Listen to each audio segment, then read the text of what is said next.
الحمدللہ ذی المجد والعلا والہیبت والثناء والکبریاء والعلا خالق الارض والسماء خالق الحب والنوى مالکی یوم الحشر والجزاء ماہی الذنوب والخطا سر اللہ المکنون در اللہ المحزون علم ما کان وما یکون نور الافئدة والعیون سرور القلب المحزون سبحان اللہ نحمده ونستعینه ونستغفره ونؤمن به ونتوکل علیہ ونعوذ باللہ من شرور انفسنا من سیئات اعمالنا من یهده اللہ فلا مضل له ومن یضلله فلا هادی له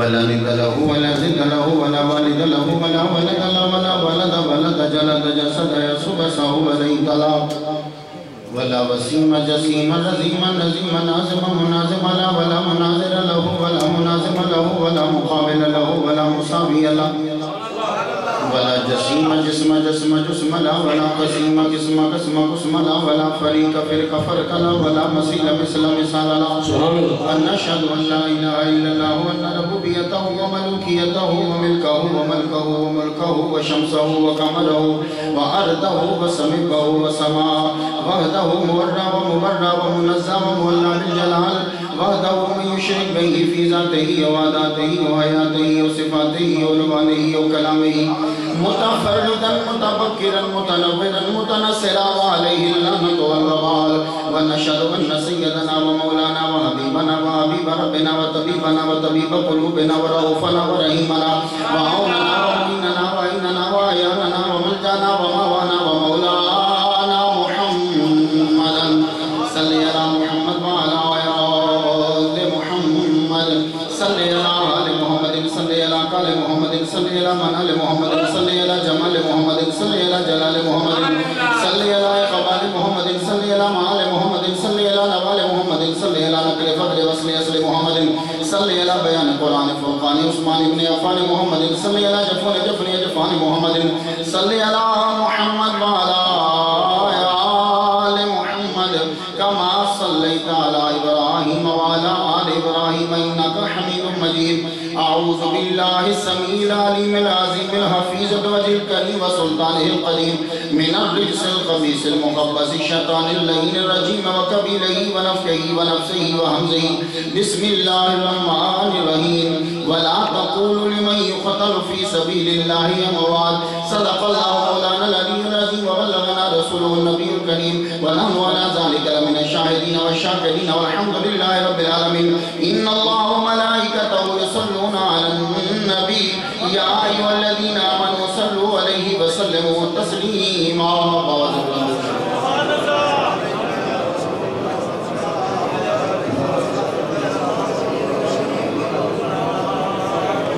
غرامی افاضل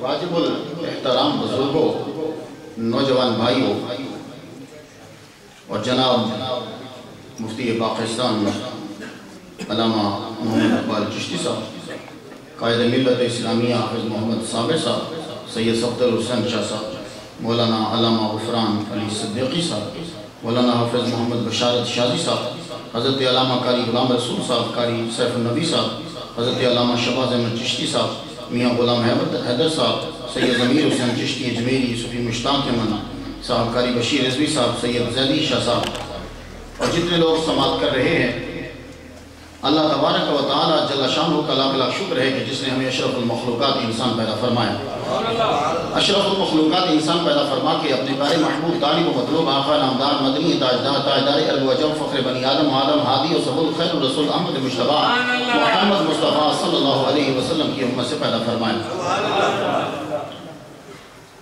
ہم سب کے سب جو ہیں ہوسٹ ہیں میزبان ہیں me and you we are a host actually our chief guest and keynote speaker is a Qari Allama Mufti Pakistan Muhammad Iqbal Chishti Sahib Madazilali inshallah after me soon you will hear his lecture اب ان کا خطبہ سماعت کریں گے بہترین تقریر ایک سماعت کر چکے ہیں آپ غلام رسول صاحب سے شاید مجھ سے پہلے بھی تقاریر ہو چکی ہوں گی بڑی بڑی ہستیاں جلوہ فرمائیں میں شاکر ہوں مشکور لفظ غلط ہوتا ہے میں شاکر ہوں چودھری پرویز اشرف صاحب کا اور میں شاکر ہوں مہر شفیق صاحب کا شاکر ہوں میں اصغر چشتی صاحب کا. میں ترکی سے ابھی پاکستان پہنچا ہوں, ابھی میں گھر اترا تو اصغر چشتی صاحب کی کال آئی کہ تو آ کے تقریر کرے گا نیو یارک میں. جبکہ واپس میں مسقط میں میرے لیکچر تھے 4, آپ نے نیٹ پہ دیکھ لیے ہوں گے. نیشنل ڈے تھا عمان کا, وہاں مجھے لیکچر دینا تھا. وہاں میں پہنچا, ابھی سفر میں ہی ہوں مسلسل, بیوی بچے ابھی میں نے گھر چھوڑے ہیں اور آپ کی تقریر کے لیے میں حاضر ہو گیا ہوں. آپ سے پرانی شناسائی ہے, 1999 سے آپ سے رابطہ ہے, اور آپ لوگوں کی دعائیں جو ہے وہ مرتے دم تک لیتا رہوں گا. نہ چاہتے ہوئے بھی آپ لوگوں کو سننا پڑے اگر, تو میں معذرت خواہ ہوں, لیکن سننا تو پڑے گا آپ کو. تو سبحان اللہ ضرور کہیے گا, ایسا نہ ہو کہ گھر جا کے اپنی بیوی کو بتاؤ مختار شاہ ساری رات لگا رہے پر اصل پیو دے پتر سے سبحان اللہ سا بھی نہیں کہا. نہیں ہونا چاہیے تھا.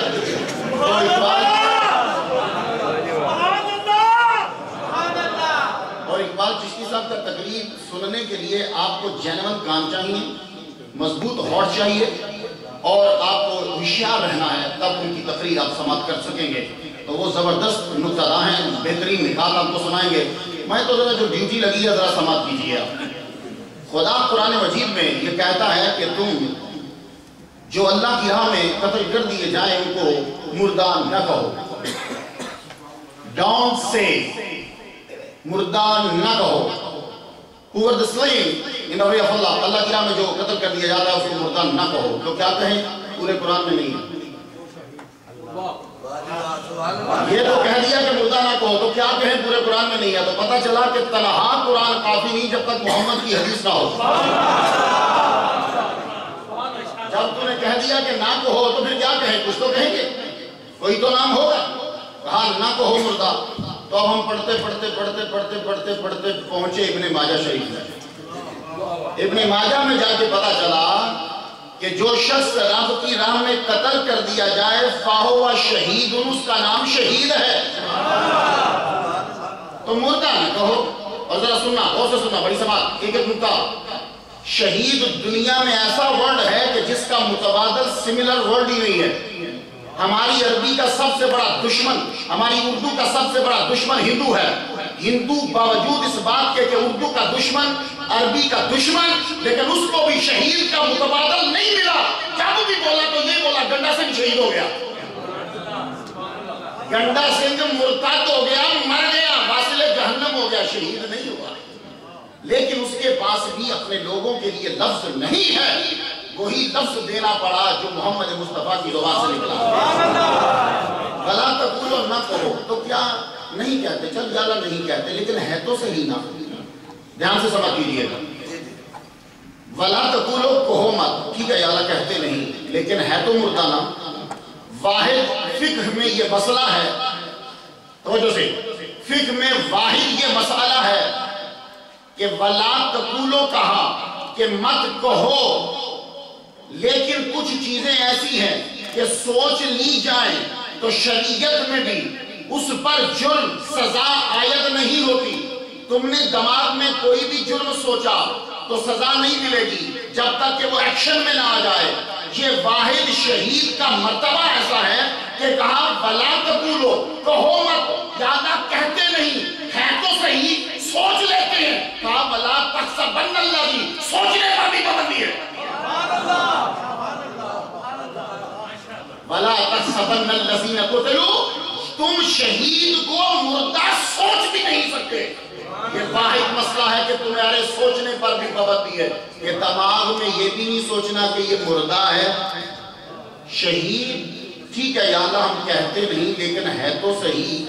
ہمارے سامنے اسے گولی لگی, خون نکلا, تڑپا, چوک میں گرا, مر گیا. اور اسی طرح ایک ہم نے مجرم کو دیکھا, گولی لگی, خون نکلا, تڑپا, گرا, مر گیا. برابر دیکھ رہے ہیں, چل کہتے نہیں ہیں. لیکن سنیے, اللہ تعالیٰ نے سورہ بقرہ میں اور آل عمران میں یہ دونوں مرتبہ کیوں کہا, ایک ہی چیز کو واضح دو بار کیوں کیا. سنیے, وجہ یہ تھی کہ دنیا میں کچھ چیزیں ایسی ہیں, ہوتی تو ہیں, کہنے پہ پابندی ہوتی ہے ادب کی وجہ سے. ایک آدمی کی ٹانگ ٹوٹی ہو تو آپ اس کو بولے او لنگڑے, تو آپ کے ابا جو ہیں وہ کہیں گے مت کہو لنگڑا. وہ لنگڑا ہے مگر کہنے پر پابندی ہے کیونکہ بدتمیزی اور بے ادبی ہے. لنگڑا ہے مگر کہنے پر پابندی ہے۔ آپ کے جو ماموں ہیں وہ تمہارے ابو کے سالہ ہیں، تم ان کو کہہ نہیں سکتے او میرے ابو کے سالہ، بات تو سچی ہے، کہنے پر پابندی ہے۔ اپنے ماموں کو اپنے ابو کا سالہ نہیں کہہ سکتے۔ تمہاری والدہ محترمہ تمہارے ابو کی بیوی ہے، وہ بیوی ہے سچ ہے، لیکن تم یہ نہیں کہہ سکتے او میرے ابو کی بیوی، بات تو سچی ہے پر کہنے پر پابندی ہے۔ اسی طرح محمد مصطفیٰ بشر ہے پر کہنے پر پابندی ہے۔ یا رسول اللہ، تیرا ماموں تیرے باپ کا سالہ ہے مگر کہنے پر پابندی، جس کی ٹانگ ٹوٹی ہے لنگڑا ہے مگر کہنے پر پابندی۔ تو دھیان دے، کچھ چیزیں سچی ہیں مگر کہو تو بے ادبی۔ میرا نبی رب نے اس کو جن سے بشر سے بھیجا مگر کہنا بات بے ادبی ہے اور بدتمیزی بھی ہے، کہنا تو کچھ چیزیں کہنے پر پابندی ہوتی ہیں۔ تو ہم نے سمجھا کہ شاید یہ جو شہید کو کہا جا رہا ہے کہ مردہ نہ کو ہو سکتا ہے بے ادبی ہو تو منع کیا گیا ہو، تو ساتھ میں کہا بل احیاء۔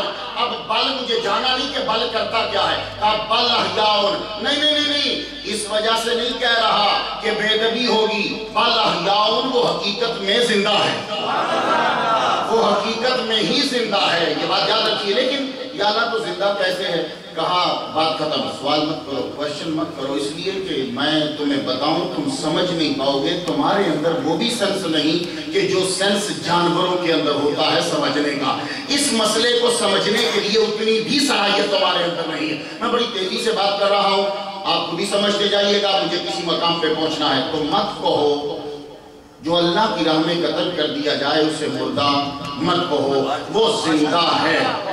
اب ذرا دھیان دیجئے کہ وہ زندہ ہے تو زندگی کسے کہتے ہیں؟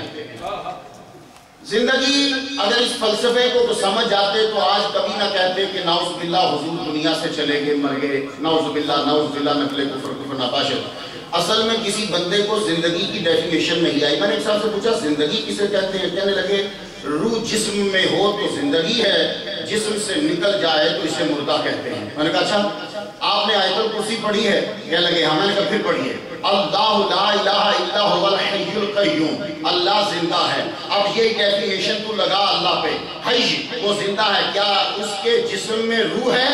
یہ ڈیفینیشن کرے گا تو پتا چلا کہ زندگی کی ڈیفینیشن ملا کو آئی ہی نہیں۔ تو زندگی کی ڈیفینیشن کیا ہے؟ اگر آج اس نشست میں شہادت کانفرنس میں جو چودھری پرویز اشرف صاحب ان کے ساتھیوں نے منائی، اس میں زندگی کی ڈیفینیشن سمجھ گئے تو زندہ بھر زندگی بھر پھر کبھی یہ نہیں کہو گے کہ محمد مصطفیٰ مر گئے ہیں۔ تو سنیے زندگی کس چیز کا نام ہے؟ خدا تعالیٰ نے قرآن مجید میں سمجھا دیا، کہا سنو فَأَحْيَا بِهِ الْأَرْضَ بَعْدَ مَوْتِهَا، ہم زمین کو مرنے کے بعد زندہ کرتے ہیں۔ پتا چلا زمین مرتی بھی ہے، پتا چلا زمین زندہ بھی ہوتی ہے، لیکن کیا آج تک کبھی ایسا کبھی ہوا کہ کونی آئی لینڈ کی اخبار میں آیا ہو کہ حافظ صادق صاحب نے اعلان کیا ہو کہ اس روڈ کے اوپر فلاں کارنر میں ایک مردہ پلاٹ تھا، آج وہ زندہ ہو گیا، چلو اس کو سالگرہ ہے آج اس کو ہم مبارکباد دینے جائیں؟ آج تک ایسا نہیں ہوا۔ مفتی اقبال چشتی صاحب بھائی پنجاب میں جب پہنچتے ہیں بڑے بڑے اشتہاروں میں آپ کے نام، ہر جگہ میں آپ کے جلسے ہو رہے ہیں، بڑے آپ علامہ ہو، بتائیے کسی کونے میں پلاٹ زندہ ہوا ہو، بتائیے کسی کونے میں پلاٹ کا جنازہ ہوا ہو، آپ نے آج تک کسی پلاٹ کا جنازہ پڑھایا ہو؟ تو مفتی اقبال چشتی صاحب بولیں گے میں نے تو کسی پلاٹ کا جنازہ نہیں پڑھایا، میں نے بڑے بندوں کا جنازہ پڑھایا ہے مگر پلاٹ کا جنازہ نہیں پڑھایا۔ خدا خود قرآن میں کہہ رہا ہے فَأَحْيَا بِهِ الْأَرْضَ بَعْدَ مَوْتِهَا، زمین مرنے کے بعد زندہ ہوتی ہے، تو زمین مری بھی اور زندہ بھی ہوئی۔ قرآن حضور کے نور سے سمجھ میں آتا ہے، مولوی نور سے نہیں سمجھ میں آتا، قرآن حضور کے نور سے سمجھ میں آتا ہے۔ تو زمین مرتی بھی ہے اور زندہ بھی ہوتی ہے۔ اب ہم چلے قرآن مجید کو پڑھنے کے لیے، تو قرآن نے کہا زمین زندہ کیسے ہوتی ہے؟ بارش سے پہلے ہوا چلی، ہوا نے بتایا کہ میرے پیچھے رحمت آ رہی ہے، تو رحمت بارش کی، بارش جو ہے وہ زمین پہ برسی، زمین پہ جب برسی تو زمین خشک تھی، زمین پہ برسنے کے بعد زمین تھوڑی سی پھٹی، اس میں سے ایک پومپل نکلی، ایک پتا نکلا، پتا بالکل نرم و نازک تھا لیکن خدا کی طاقت اور حمایت شامل تھی، طاقتور زمین کو پھاڑ کے وہ کمزور نکل آیا۔ تو یہ نہیں دیکھا جاتا کہ کون ہے، دیکھا جاتا حمایت کرنے والا کون ہے۔ تو زمین پھٹی، پودا نکلا، پودا جب نکلا تو قرآن نے کہا زمین زندہ ہو گئی. پودا نکلا تو قرآن بولا زمین زندہ ہو گئی. پتہ چلا پودا تھا اعلیٰ، زمین تھی ادنا. زمین نے اپنا سینہ پھاڑا، پودے کو دی جگہ، خود ہوئی قربان اپنے سے اعلیٰ پر. قرآن بولا کہ زمین زندہ ہو گئی. اس کے بعد میں نے دیکھا کہ زمین کے اوپر جانور چل رہے ہیں، بڑے موٹے تازے. میں نے کہا تمہارے یہ جانور موٹے کاہے کو ہیں؟ بولے کہ یہ چارہ کھاتے ہیں. تو چارہ تھا پودا، پودے سے افضل تھا جانور. جانور نے کھایا چارہ، جانور ہو گیا موٹا. تو پتہ یہ چلا کہ اس پودے نے اپنی قربانی دی اپنے سے اعلیٰ کے لیے، تو جانور موٹا ہوا تو پودا زندہ. آج تک کبھی ایسا نہیں ہوا کہ آپ نے اپنی فصل سے باجرہ یا مکئی کاٹی ہو اور وہ ڈالی ہو جانور کے آگے تو کہا ہو میری فصل تباہ ہوگی یا نہیں. جب وہ کوئی نہیں کھاتا تو کہتے ہو کہ تباہ ہو گئی. تو پتا چلے کہ جب جانور کھا لے تو پھر تباہ نہیں ہوتی، بچ جاتی ہے، زندہ ہو جاتی ہے. تو جانور پر فصل قربان ہوئی تو تم نے کہا فصل زندہ. اس کے بعد میں نے آپ سے پوچھا جناب بڑے پتلے ہوا کرتے تھے، آج کل بڑے موٹے ہو، خیریت ہے؟ کہنے لگے یخنی پیتا ہوں، گوشت کھاتا ہوں میں. تو پتا چلا کہ تمہارے اندر کی جو طاقت ہے تمہاری نہیں، کسی نے قربانی دی. جانور ذبح ہوا، تم نے گوشت کھایا، تم موٹے ہوئے. تو کتنے ذبح ہوتے ہیں بکرے کونی آئلینڈ پہ، بروکلین میں کتنے ہوتے ہیں ذبح؟ مگر یہاں کی اخبار میں نہیں آتا کہ 100 بکرا مر گیا، 200 بکرا مر گیا. مگر ایک مرتبہ 10 بکرے سڑک کراس کرتے ہوئے مر گئے. دوسرے دن اخبار میں آیا کہ 10 بکرے مر گئے. مگر 25 لاکھ بکرے سعودی عرب میں ذبح ہوئے. کسی نے نہیں کہا مر گئے، کیونکہ کھانے والا انسان تھا. بکرے نے قربان کیا خود کو اپنے سے اعلیٰ پر، تو کسی اخبار میں نہیں آیا کہ بکرے مر گئے. تم نے بات تو سمجھ لی، اب میری عرض سن لو تاکہ قرآن کی آیت سمجھ میں آ جائے، تاکہ زندگی کی سمجھ میں آ جائے کہ زمین تھی ادنا، خود پہ قربان ہوئی اپنے سے اعلیٰ پر. پودا تھا ادنا، قربان ہوا اپنے سے اعلیٰ پر. جانور تھا ادنا، قربان ہوا اپنے سے اعلیٰ انسان پر. انسان تھا ادنا، جب یہ قربان ہوا محمد مصطفیٰ پر تو اعلان آیا وَلَا تَقُولُوا لِمَن يُقْتَلُ فِي سَبِيلِ اللَّهِ.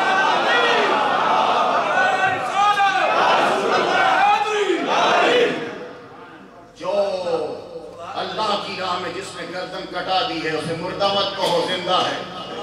اور زندگی نام اس چیز کا نہیں کہ روح جسم میں ہو. کچھ لوگ مر کے بھی زندہ ہیں، کچھ زندہ رہ کے بھی مرے ہوئے ہیں. تو زندگی کی ڈیفینیشن ملا پھر سے سیکھ. تو زندگی ادراک کا نام ہے، زندگی شعور کا نام ہے. وہ چاہے تمہیں قبر میں ہو چاہے قبر کے باہر ہو، زندگی تمہارے ساتھ ہے. تو زندگی کو سمجھ گئے تو امام حسین رضی اللہ تعالیٰ عنہ کربلا کی طرف بڑھتے ہیں. ایک نے قلم اٹھایا، وزنی نہیں تھا، ہلکا تھا تو لکھ دیا. امام حسین کربلا میں سلطنت لینے گئے تھے. جس کے پاس جنت کی سرداری ہو وہ زمین کا ٹوٹا لینے کیوں جائے گا؟ وہ زمین کا ٹوٹا لینے کیوں جائے گا؟ امام حسین کربلا میں کیا لینے گئے تھے؟ وہ لینے گئے تھے جو جنت میں نہیں ہے. امام حسین کے پاس جنت کی سرداری ہے. آج کوئی بھی بندہ اپنا نام حسین رکھ لے تو جنتی نوجوانوں کا سردار نہیں ہو سکتا، کیونکہ مرتبے ناموں سے نہیں کاموں سے ملتے ہیں. میرے باپ کا نام بھی طالب حسین ہے، ویسے آپ ظاہر صدیقی کے نام سے جانتے ہیں، میرے باپ کا اصلی نام طالب حسین شاہ ہے، اس لیے کچھ لوگوں کو کنفیوژن ہو جاتا ہے. چھوڑیے، اس سے کیا فرق پڑتا ہے. میرے باپ کا نام طالب حسین شاہ، اس کا نام بھی حسین ہے، لیکن جنتی نوجوانوں کا سردار نہیں. بڑے حسین ہیں مگر جنتی نوجوانوں کے سردار نہیں ہے. جنتی نوجوانوں کی سرداری لینے کے لیے کربلا میں بچے کٹانے پڑتے ہیں. بڑے لوگوں نے دعویٰ کیا میں محمد ہوں. آج تک کسی نے یہ دعویٰ کیا میں حسین ہوں؟ ایک اٹھا تھا کہنے لگا میں محمد ہوں، ایک اٹھا وہ کہنے لگا میں خدا ہوں. آج تک کبھی کسی نے یہ دعویٰ نہیں کیا میں حسین ہوں. پتا چلا اس لیے دعویٰ نہیں کیا، وہ بھی جانتا ہے کہ اس دعوے کے بعد گردن کٹانی پڑے گی، بڑی مشکل ہے. امام حسین کربلا میں کیا لے لیں گے؟ وہ جو جنت میں نہیں ہے. جنت میں کیا نہیں ہے؟ جنت میں سب کچھ ہے، ہر شے جنت میں ملتی ہے. کیا نہیں ملتا؟ علماء جلوہ فرما ہے جنت کے بارے میں بتانا نہیں، امریکہ والے ویسے ہی بڑا مذاق اڑاتے ہیں جو تشریح ہم نے سنی۔ جنت میں ہر شے ملتی ہے، لیکن یہ مفہوم عرض کرنا چاہتا ہوں۔ جنت میں جنتی پہنچا، رب نے پوچھا میری جنت میں مزہ، مفہوم میں ترجمہ نہیں کر رہا، مفہوم میری جنت میں مزہ آیا، ہم مزہ آیا، تو کیا چاہتے ہو؟ کہا یا اللہ پاک سب کچھ تیری جنت میں ہے، لیکن میں واپس پلٹ کے دنیا میں جانا چاہتا ہوں۔ لو جنت میں پہنچ کے کوئی کہے کہ میں واپس پلٹ کے دنیا میں جانا چاہتا ہوں، بڑی چمبے کی بات ہے، جیسے تو امریکہ آ کے کہ میں پھر پاکستان جاؤں، بڑا مسئلہ بن جاتا ہے۔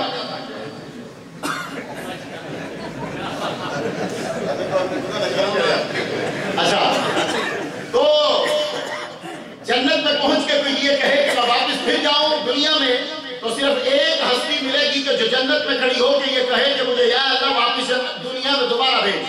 وہ کون ہے؟ وہ شہید۔ یا اللہ تیری جنت میں ہر شے ہے، مگر میں جب میدان کارزار میں تھا، دشمن کی تلوار جب چلی تھی، یہ میری گردن پہ جب چلی اور میری گردن جب کٹی تھی، تو اے پروردگار عالم وہ تیرے نام پہ جو گردن کٹائی تھی، اس وقت جو مزہ آیا تھا وہ تیری جنت میں مزہ نہیں آیا۔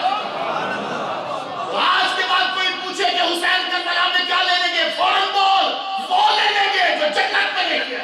نعرہ تکبیر، نعرہ رسالت۔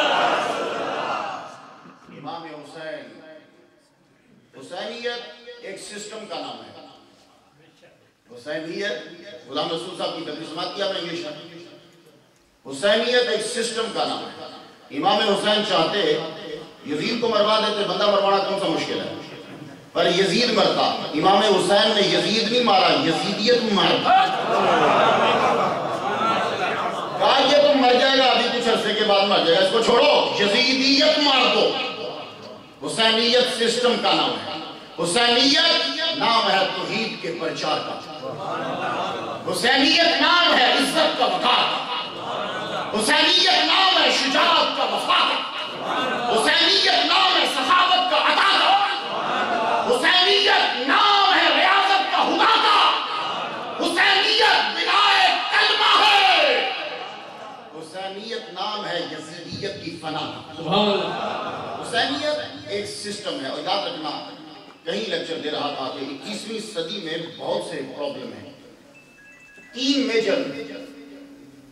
میجر ہیں، خوف، غم، معاشی بحران، یہ 21ویں صدی کی پرابلمز ہیں۔ ہر بندہ ڈرا ہوا ہے، ہر وقت ڈرے رہتے ہیں، نماز پڑھتے ہوئے ڈر رہے ہوتے ہیں، کیونکہ ایک دفعہ ایسا ہوا کہ دو بندے نماز پڑھ رہے تھے، کسی پولیس پکڑ کے لے گئی، انہوں نے کہا وہ تو کوئی پکڑے نہیں جائے، نماز پکڑ رہے، ہر وقت ڈر ہے، اندر ڈر ہے، باہر ڈر ہے، ڈر ڈر، غم غم غم غم، خوف، غم، معاشی بحران۔ اور میں نے پوری دنیا کو چیلنج کیا ہے کہ کائنات میں ایک ہستی مجھے نظر آ رہی ہے، 70,000 کا مجمع ہے، سب کے سب دشمن ہیں، تلواریں انہوں نے ہاتھ میں پکڑی ہیں، اور سارے مجمع میں وہ تلواروں کے سائے میں ظہر کی نماز ادا کر رہا ہے۔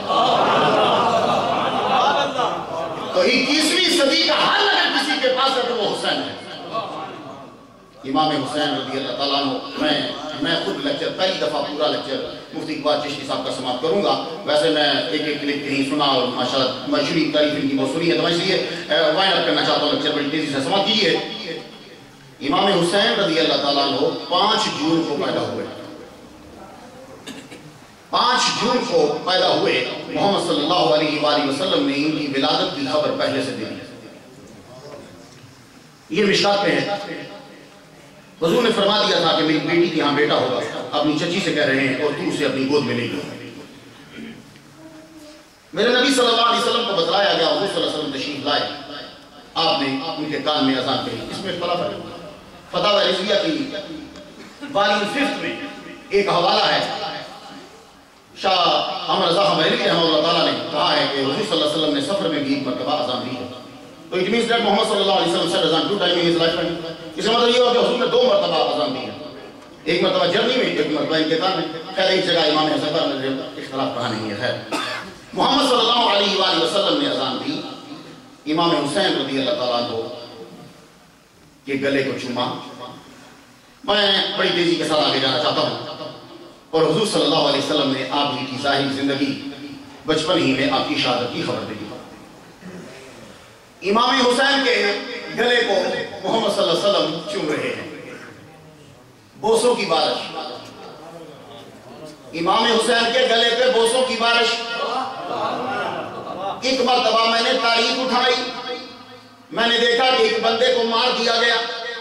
میں نے پوچھا تم نے کیوں مارا؟ کہنے لگے حجر اسود پہ خنجر چلا رہا تھا۔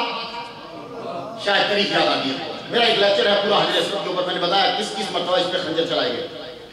حجر اسود پہ خنجر چلا رہا تھا تو پکڑ کے اس کو مار دیا گیا، کیونکہ وہ حجر اسود پہ خنجر چلا رہا تھا۔ میں تم لوگوں سے پوچھتا ہوں، حجر اسود کو کیوں عزت کی نگاہ سے دیکھتے ہو؟ تم کیوں چومتے ہو؟ تو جواب میں تم سے نہیں لیتا، میں جواب اس سے لیتا ہوں جس نے بدعت حسنہ کا وجود برقرار کیا۔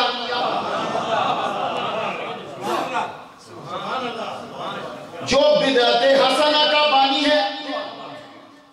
میں حضرت عمر کی بارگاہ میں پہنچا، ان سے جا کے پوچھتا ہوں، جو حضرت امام حسین کے دیوانے ہیں میں ان سے پوچھتا ہوں، اور ظالموں آج اہل بیت سے حضرت عمر کو لڑاتے ہو؟ وہ تو خطبہ دیتے ہوئے حضرت حسین کو ساتھ بٹھاتے تھے۔ حضرت امام حسین مسجد میں داخل ہوئے، حضرت عمر میرے نبی کی سنت ادا کرتے ہوئے نیچے اترے، حضرت امام حسین کو پکڑ کے ساتھ بٹھایا۔ بٹھانے کے بعد اور بچے بول پڑتے ہیں یہ میرے نانا کا منبر ہے۔ حضرت عمر کی آنکھوں میں آنسو آ گئے، آپ نے اپنی پگڑی کو یوں اتارا، کہنے لگے اے حسین میرے بچڑے، یہ تیرا منبر ہی نانے کا نہیں، میرے سر پہ بال بھی تیرے نانے کے صدقے سے۔ یہ رب نے ہمارے سروں پہ جو بال اگائے ہیں یہ تیرے نانا کے صدقے سے اگے ہوئے ہیں۔ اس کا مطلب یہ ہے آج ساری عزت، یہ عمر کی سارے جاہو جلال، یہ عزت و وقار تیرے نانا کے صدقے سے ہے۔ ایسے پیار کرنے والے کے بارے میں کہنا کہ وہ ان کے دشمن تھے، نہ نہ نہ، ایسا جملہ نہیں بولو، ایسا جملہ نہیں بولو۔ حضرت عمر رضی اللہ تعالیٰ عنہ اللہ اکبر ان سے پوچھتے ہیں کہ حجر اسود کو کیوں چومتے ہیں؟ تو حجر اسود کے سامنے کھڑے ہو کے کہنے لگے میں تجھے اس لیے چوم رہا ہوں کہ تجھے میرے نبی نے چوما ہے۔ کیا جملہ ہو یہ تو تمہیں بھی آتا ہے، تو میں کیوں آیا اس چیزوں سے؟ میں اس لیے آیا حجر اسود کو میرے نبی نے ایک بار چوما اور اپنی گردنیں جھکا دیتے ہو، اور ظالموں حسین کی گردن کو کئی بار چوما خنجر چلاتے ہو۔ جس کو چوما نبی نے بس ایک دفعہ، اس کے آگے تو سر کو جھکاتے ہو تم، جس کی گردن پہ بوسوں کی بارش ہوئی، احمد کو اس پہ خنجر چلاتے ہو تم۔ امام حسین کی گردن کو میرا نبی چومتے، اور حضور صلی اللہ علیہ وسلم امام حسین سے بڑا پیار کرتے ہیں۔ علماء جب فرمائیں ان سے دعا لینے کے لیے، میں آپ کو عرض کر چکا ہوں ان کی عزت، یہ میرے سر کے تاج ہیں۔ میرے نبی کی مرتبہ لیٹے ہوئے ہیں، امام حسین داخل ہوئے، آپ نے ان کی انگلیاں پکڑی، نمی انگلیاں، اور کہا بیٹے اوپر اوپر اوپر اوپر۔ امام حسین ننے پاؤں رکھتے رکھتے رکھتے سینے تک آئے۔ علماء کی تقریریں ذرا جوڑو، مفتی اقبال چشتی صاحب کے نقطے جوڑو، کہیں گے ایک بولتا قرآن ہے ایک خاموش قرآن ہے۔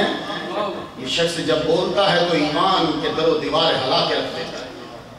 علامہ شہباز صاحب ہیں، آپ تو ماشاءاللہ آپ کے خود اپنے لوکل علامہ اتنے بڑے بڑے، یہ آپ کی ذرا نوازی ہے کہ آپ دوسروں کو دعوت دیتے ہیں۔ سارے بیٹھے ہیں علامہ غلام رسول صاحب ہیں، کیا کہا؟ میرا نبی اصل کو میں یہ کہتا ہوں کہ اصل قرآن میرے نبی کا دل ہے، یہ ہے اصل۔ لیکن جملہ عرض کر جو حسین زمین پہ کم چلا، میرے نبی کے جسم پہ زیادہ چلا۔ برداشت ہو جائے تو کر لیجیے گا۔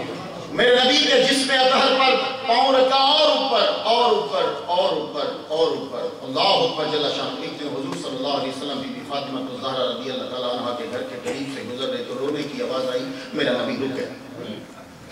میرا نبی جب رکا دروازے کو کھٹکھٹایا، اندر سے بی بی فاطمہ الزہرا دروازے کے قریب آئیں، حضور کی آواز سنی تو میرا نبی اندر چلا گیا۔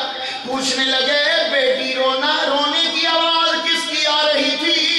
کہا ابو جی حسین رو رہا تھا۔ میرے نبی نے فرمایا بیٹی اسے نہ رلایا کرو، جب یہ روتا ہے نہ جانے میرے دل کو کیا ہوتا ہے۔ جس کا رونا میرے نبی کو عجیب لگتا ہے اور برداشت نہیں ہوتا، جب وہ گھوڑے سے نیچے گرا ہوگا تو کیا ہوگا۔ اسی لیے میں کہتا ہوں راضی رضا تے رہنا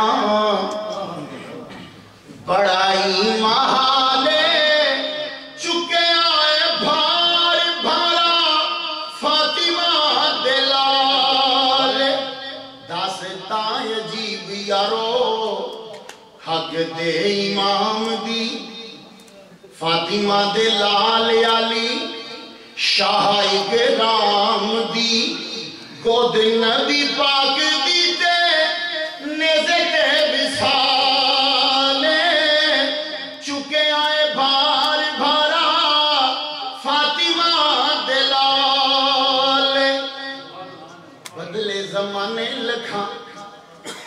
پورا واقعہ تو بہت لمبا ہوتا ہے، اسی جملوں میں سن لیجئے۔ بدلے زمانے لکھا ملے کوئی مثال نہ، کسے بھی کوہائیں گے ہتھاں وچ بال نہ، صدقے میں جوائیں آقا سخی لج پال دے، چکے آئے بھار بھارا فاطمہ دلال، لانیاں تے سوکھیاں نے اوکھیاں نبھانیاں، گلاں نال تے ہر کوئی لائی پھردا، لا کے توڑ نبھانیاں اوکھیاں نے، لانیاں تے سوکھیاں نے اوکھیاں نبھانیاں، بچیاں دی لاش اتے ہنجو نہ وگانیاں، اوہ نازک مقام توبہ کس دی مجالے، چکے آئے بھار بھارا فاطمہ دلال۔ یہ حضرت امام حسین ہے کہ جس نے یہ چیزوں کو برداشت کیا اور دکھایا۔ امام حسین کو مل چکا تھا آرڈر، آپ جان چکے تھے کہ 30 آدمی حاجیوں کی شکل میں مجھے دوران طواف قتل کر دیں گے۔ میں بہت سے اعتراضوں کے جواب تیزی سے بھیجوں گا، مجھے تقریباً 1 گھنٹے کے اندر ختم کرنا ہے۔ 30 بندے حاجیوں کی شکل میں آ چکے ہیں، اور جو ہی میں طواف کرنے لگوں گا تو وہ مجھے طواف کے دوران قتل کر دیں گے۔ تو آپ مکہ کو قتل گاہ بنانا نہیں چاہتے، اس لیے حج کیے بنا چلے گئے۔ لیکن یہ کیسے ہو سکتا ہے کہ حسین مدینہ سے چلے اور نانا کے روزے پہ نہ گئے؟ یہ صرف بریلویوں کا عقیدہ نہیں ہے۔ لوگ کہتے ہیں کہ بریلوی ہیں، قبروں پہ جاتے ہیں، بریلوی ہیں۔ آپ پوری دنیا میں چلے جائیے، میں ابھی ترکی اور مسکت سے ہو کر آیا ہوں۔ حضرت ایوب علیہ السلام کی قبر سلطان قابوس نے خود بنوائی ہے۔ حضرت عمران علیہ السلام کا روزہ سلطان قابوس نے خود بنایا ہے۔ مازن بن غدوبہ رضی اللہ تعالیٰ عنہ کی قبر جو ہے وہ سلطان قابوس کی کہنے کی بنا پر بنی ہے۔ ترکی کے اندر حضرت ایوب انصاری رضی اللہ تعالیٰ عنہ کی قبر ہے، سب فاتحہ پڑھتے ہیں، ہر نماز کے بعد فاتحہ پڑھی جاتی ہے۔ 1224 کی قبر میں نے خود دیکھی ہے کہ وہاں فاتحہ لکھا ہوا ہے۔ نہ یہ بات نہیں ہے، پھرو نکل تجھے پتا چلے۔ ایسے ہو سکتا ہے کہ حسین مدینے سے چلے اور نانا کے روزے پہ نہ گیا ہو؟ نانا کے روزے پہ پہنچے تو ہفتے کا دن ہے، بہت دھیان سے سنیے گا۔ ہفتے کا دن ہے، انہوں نے رات کو کوچ کرنا ہے، تو کوچ کرنے سے پہلے نانا کے روزے پہ جاتے ہیں۔ تو شبیر تعویذ سے شبیر لپٹ کر یہ پکارے، آتا نہیں آرام نواسے کو تمہارے، میرے نانا ذرا نظریں اٹھا کر دیکھ، تیرے در پر یہ کون آیا؟ میرے نانا تیرے در پہ تیرا اپنا حسین آیا۔ کہتے ہیں کہ آنکھ لگ گئی، نانا خواب میں آئے، کہنے لگے میں نے بچپن میں تمہیں بتلا دیا تھا بیٹے، بس صبر کا دامن ہاتھ سے نہیں چھوڑنا۔ جنت البقیع میں اپنی والدہ محترمہ کی قبر پہ پہنچے تو امام حسن سے مخاطب ہو کے کہتے ہیں کتنا خوش نصیب ہے کہ تجھے ماں کا ساتھ مل گیا۔ ماں کو دعا کرتے سلام کرتے ہیں اور اجازت دے کے رخصت ہوتے ہیں. یہ ہفتے کی رات کو یہاں سے قافلہ چلتا ہے. مکے میں پہنچا, مکے سے یہ پھر نکلا. میں بیچ میں تمام چھوڑتا جا رہا ہوں. کربلا میں یہ پہنچتا ہے قافلہ. کربلا میں یہ قافلہ جب پہنچا تو جمعرات اور جمعہ کا دن جو ہے وہ آ گیا. صبح کے وقت قافلہ جو ہے وہاں رکا ہے. صبح کے وقت رات آپ نے اجازت لی ہے کہ آج رات میں چوک میں تمام واقعہ چھوڑتا جا رہا ہوں. امام حسین رضی اللہ تعالیٰ عنہ کربلا کے اندر ہیں. خیمے آپ کے پہلے فرات کے کنارے پہ لگے ہوئے تھے. یہ بات سے نشین کر لیجیے. فرات کے کنارے پہ خیمے تھے تو یزیدیوں نے یہ کہا کہ یہاں سے خیمے ہٹا لیجیے. خیمے ہٹا لو تو حضرت عباس کا معنی ہوتا ہے چیرنے والا شیر. عباس جو ہیں یہ حضرت علی کے بیٹے ہیں. عباس کے جتنے بھائی ہیں سب کے سب کربلا میں حسین کے ساتھ شہید ہوئے. حضرت عباس جو ہیں بچپن ہی سے آپ سوچتے ہوگے کہ حضرت عباس امام حسین کے ساتھ کربلا میں کیوں ہیں. یہ بچپن ہی سے حسین کے ساتھ. ایک مرتبہ مولا علی شیر خدا مسجد میں تھے. دوپہر کی گرمی ہے.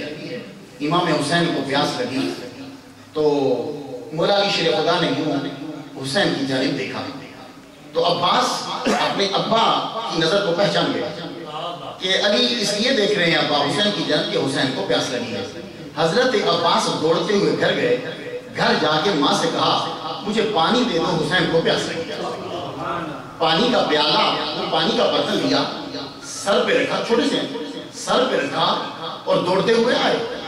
تو بچہ جب دوڑتا ہے تو پانی جب اچھلتا ہے تو کپڑوں پہ گرتا ہے. حضرت عباس پانی لیتے ہوئے مسجد میں جب پہنچے تو کپڑے پانی سے تر ہو چکے تھے. مولا علی شیر خدا نے دیکھا پانی سے کپڑے تر ہیں اور عباس پانی لا چکا ہے تو دیکھ کے مسکرائے. تو تاریخ پڑھنے والوں کربلا کی تاریخ یہی عباس ہے کہ مسجد میں تھے تو پانی سے کپڑے تر ہوئے, پانی لے کر آئے. کربلا میں تھے تو کپڑے خون سے تر ہو گئے. بس فرق اتنا ہی ہے, خون سے تر ہو گئے, لینے اب بھی پانی ہی گئے تھے. حضرت عباس ساتھ ہیں تو حضرت عباس نے کہا کہ میں یہاں سے خیمے نہیں ہٹاتا. آپ نے فرمایا بھائی ہٹا لو ورنہ تاریخ لکھے گی کہ لڑائی پانی پہ ہوئی تھی. خیمے ہٹا لیے گئے. خیمے جب لگائے تو خیمے کے گرد حضرت امام حسین نے آگ جو ہے وہ لگا دی تاکہ دوسرے